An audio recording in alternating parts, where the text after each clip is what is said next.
Divider का नुकसान जो है वो कर दिया गया है। और करने लोग आएंगे, नौजवानों को आतंकवादी कह देंगे, पाकिस्तानी कह देंगे, आईएसआई के एजेंट कह देंगे। ये सब यहाँ के आम छात्र हैं। तो ये लड़ाई अब सिर्फ धर्मेंद्र प्रधान के खिलाफ नहीं है, ये लड़ाई बीजेपी के खिलाफ है। छात्रों के आंदोलन को समर्थन दी जा रही है, हवा नहीं दी जा रही। आंदोलन तो छात्रों ने ही खड़ा किया, हम तो उनका समर्थन करने के लिए आए हैं। ये हमारी नैतिक जिम्मेदारी और जवाबदेही है। पुलिस की तैयारियों से कोई घबराहट नहीं है। तो दिल्ली में भी लड़े हैं, पटना में भी लड़ेंगे, हम लोग तो लड़ते हैं। यहाँ है, किसको नौकरी मिलने वाली है सरकार में? सारी नौकरियां अडानी अंबानियों को दे दिए।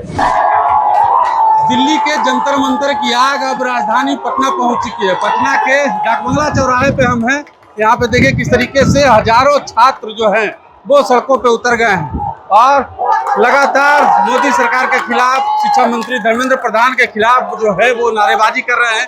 देखिए किस तरीके से यहाँ पे जो है भारतीय जनता पार्टी का पोस्टर जो है वो छात्रों के द्वारा फाड़ा जा रहा है। देखिए, और इधर अगर आप नजर घुमाएंगे तो माले का पूर्व विधायक अजीत जी है, यहाँ पे पहुंचे हुए हैं। क्या छात्रों देखिए, आप देख रहे हैं ना, ये गुस्सा, ये पोस्टर देख रहे हैं। तो ये लड़ाई अब सिर्फ धर्मेंद्र प्रधान के खिलाफ नहीं है, ये लड़ाई बीजेपी के खिलाफ है। और उनको समझना चाहिए कि ये जो तिलिस्म बनाए हैं, उनका तिलिस्म बुरी तरीके से टूट रहा है। उनकी साजिशों को देश का नौजवान समझ चुका है और अब बिल्कुल इस देश की गद्दी पर लोग मोदी को बर्दाश्त नहीं करना चाहते हैं। ये लड़ाई तो धर्मेंद्र प्रधान के रेजिग्नेशन से शुरू हुई थी, लेकिन लड़ाई मोदी के इस्तीफे तक पहुंच चुकी है। जिस तरीके से दिल्ली में हुआ उसको कैसे देखते हैं? नहीं, दिल्ली में तो ब्रॉडली लाठीचार्ज हुआ।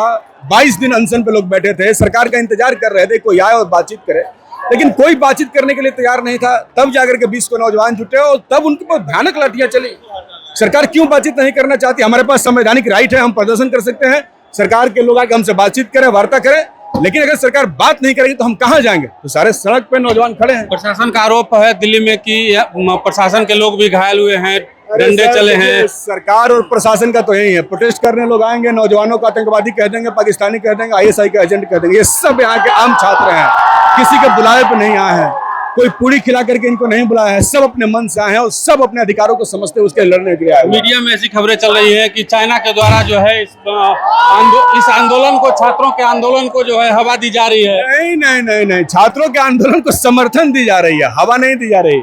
आंदोलन तो छात्रों ने ही खड़ा किया, हम तो उनका समर्थन करने के लिए आए हैं। ये हमारी नैतिक जिम्मेदारी और जवाबदेही है।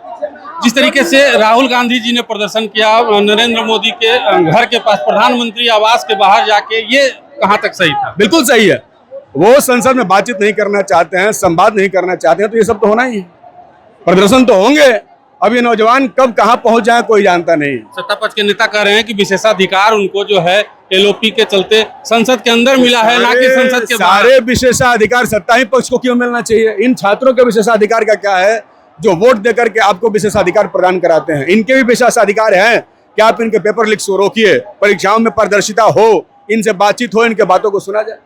तो इनके विशेषाधिकार की बात तो कोई नहीं कर रहा, इसलिए अभी सवाल इनके विशेषाधिकार का है और ये सड़क पे हम इनके साथ।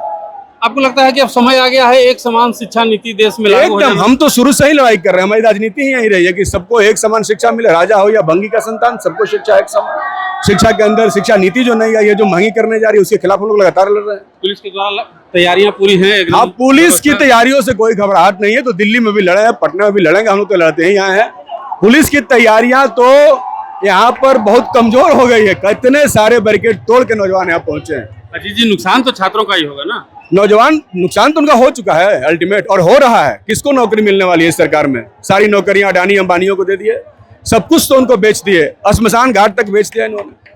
तो नौजवान तो लड़ ही रहे हैं। ये तो अब इनके पास लड़ाई के अलावा दूसरा, देखिए ऐसे ही कोई सड़क पर नहीं उतरता। अब इनके पास लड़ाई के अलावा दूसरा कोई विकल्प नहीं बचा। कोई विकल्प नहीं? कहाँ विकल्प होता तो क्यों आते? आज तक तो नहीं आ रहे थे। अपने हॉस्टल के कमरों में पढ़ाई कर रहे थे, कोई नीट का, कोई इंजीनियरिंग का, कोई मेडिकल का, कोई आईएएस की तैयारी कर रहा था। आज सब अपने घर छोड़ करके बाहर निकले हैं, तो जरूर कोई बात है। इसकी पड़ताल सरकार को भी करनी चाहिए और आपको भी। चलिए देखिए, हम तो पड़ताल कर ही रहे हैं। अजीत जी छात्रों का समर्थन कर रहे हैं और इसके लिए इनको बहुत बहुत धन्यवाद। छात्र लगातार जो हैं वो सड़कों पे हैं। देखिए जिस तरीके से लगातार जो है छात्रों के द्वारा वो प्रदर्शन जो है वो यहाँ पे किया जा रहा था और जिस तरीके से वो है अभी हमने देखा किस तरीके से बैनर्स जो हैं वो सड़कों किनारे लगे हुए उनको जो है फाड़ा जा रहा है। और उसके बाद छात्र देखिए किस तरीके से, ये तस्वीरें दिखाइए आप इसको दिखाइए आप किस तरीके से, देखिए ये जो है डिवाइडर को जो है वो किस तरीके से जो है यहाँ देखिए डिवाइडर जो है छात्रों ने वो डिवाइडर का नुकसान जो है वो कर दिया गया है। और उसके बाद देखिए लगातार जो है छात्र धीरे धीरे अब उग्र होते हुए नजर आ रहे हैं। यहाँ पे आप देखिए तस्वीरें हम आपको दिखाने का प्रयास कर रहे हैं। और ये पटना का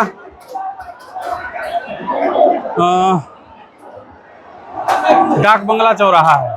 पटना के डाक बंगला चौराहे से पॉलिटिकल थर्मामीटर के अपने इस प्लेटफॉर्म पे हम आपको छात्रों का आंदोलन दिखा रहे हैं। लगातार अजीत कुमार जो सीपीआई के पूर्व विधायक थे उनको भी आपने सुना और उन्होंने कहा कि साफ तौर पे कि अब छात्रों के पास कोई ऑप्शन नहीं है।